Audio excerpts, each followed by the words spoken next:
In this video, I want to introduce to you a plugin in QGIS called QChainage, and I'll also show you how to install it. So let's go to QGIS. In QGIS, come to Plugins.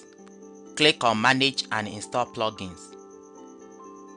When it opens, let me bring this table here. Then under All, come to Search and search for QChainage. And here is it. This QChainage is a plugin that takes line feature and creates a new layer of points in provided distance on top of these lines.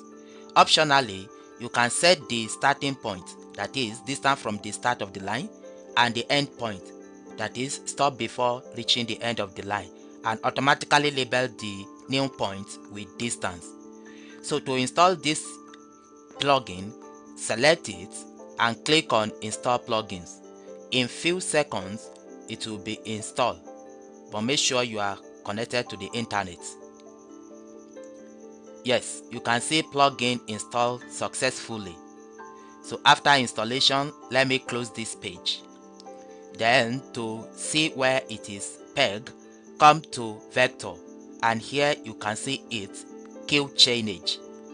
So this plugins has application in line Chainage. In the next video, I'll be showing you how to use it, but this is how to install it. Thank you for watching.